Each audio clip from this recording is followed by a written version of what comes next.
Tatlong sunod na nakuha ng Bureau of Customs ang Gold Governance Trailblazer Award sa Performance Governance System mula sa Institute for Solidarity Asia.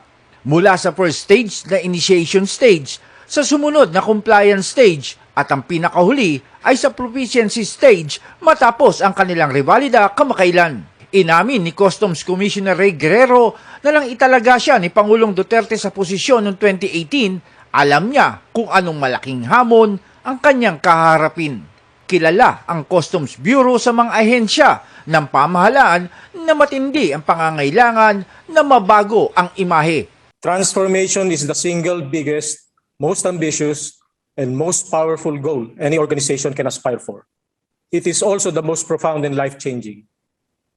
When the President appointed me in October 2018, the prospect of leading one of the least trusted national agencies loomed daunting. Perceived as an agency riddled with corruption, I knew that I had to face an uphill battle. First, on the reality front in terms of correcting systemic failures and inefficiencies, and second, on the perception front in terms of addressing public cynicism and stakeholder distrust. Isa sa mga naging unang hakbang ni Guerrero ay ipasok ang kanyang tanggapan sa four-stage performance governance system na magsisilbing gabay at hamon na rin sa kanila para mapagbuti ang pagtupad sa kanilang mandato. Hindi naman nagkamali si Guerrero sa kanyang ginawa dahil unti-unti ay nakapagpatupad sila ng mga reforma hindi lang sa kanilang sistema kundi maging sa kanilang mga tauhan. I am here before you with the proudest of hearts and the mightiest of convictions that the Bureau of Customs has not merely undergone a superficial change. We have not only done what many thought was impossible, but we even went far beyond what was expected. The end results are positive for the better and for the long haul because the game we chose to play is called transformation. It seemed only yesterday when in 2019 we utilized the best available tool to bring the transformation dream into reality, the Performance Governance System or PGS. This bureau-wide exercise we enrolled in initially encountered resistance from the inept and delinquent. But most of our people later on rose to the challenge. Still many honest, competent, and dedicated public servants within the Bureau. Kinuha na rin ng opisyal ang pagkakataon para linawin ang mga aligasyon at pagdududa sa kanilang naging bahagi sa pagharap ng gobyerno sa pandemya. For example, just recently there have been allegations that the Bureau of Customs has been causing delays in the release of shipments of vaccines needed to fight the COVID-19 pandemic. The data that I will be presenting later on would show that such allegations are not only untrue, but also grossly unfair. Gayon din sa patuloy na pagpasok ng illegal drugs sa bansa na isinisisi din sa kawanihan. There is this persistent claim that illegal drug shipments have continued unabated. Admittedly, illegal drugs remain to be a global scourge that affects many countries, including ours.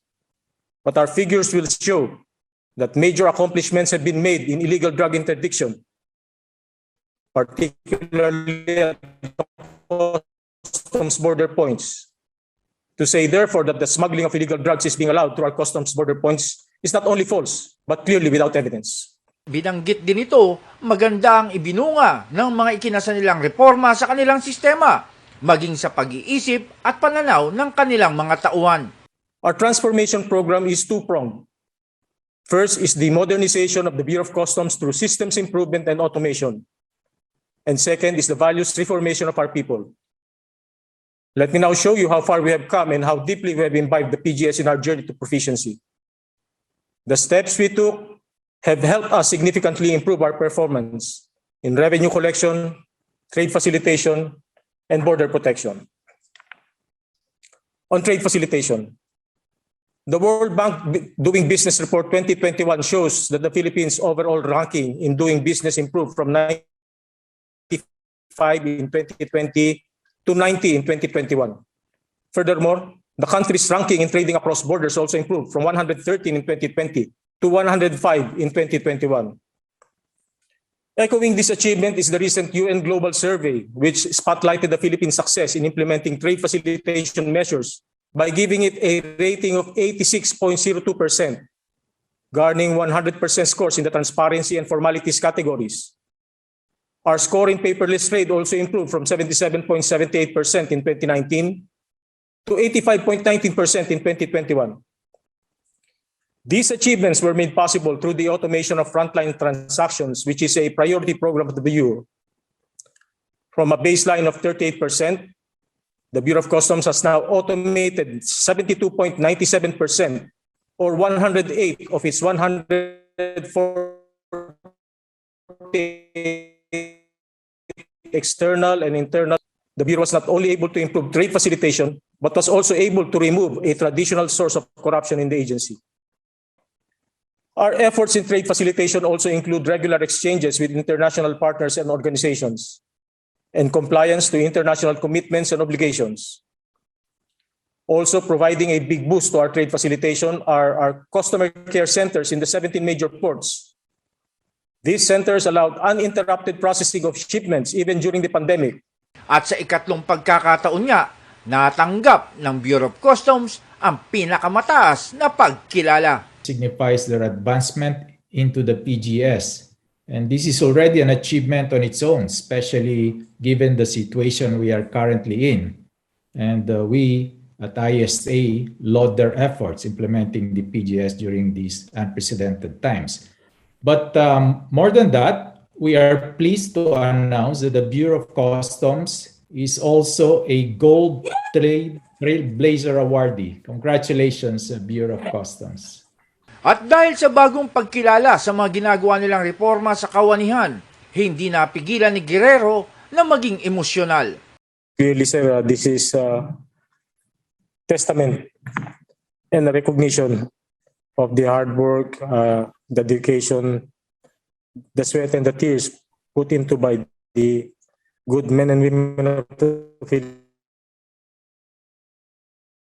Philippine Bureau of Customs in making sure that we remain faithful. Actually, sir, this is my third time to face the ISA for this revalida. And every time I face a revalida, I can't help but feel an overwhelming emotion,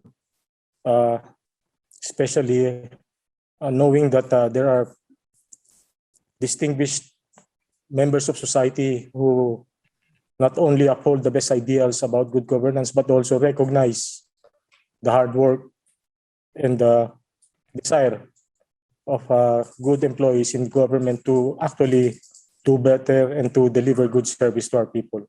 Escosio, Radyo Inquirer Online. Bayan nagtatanong, mamaya nag-uusisa.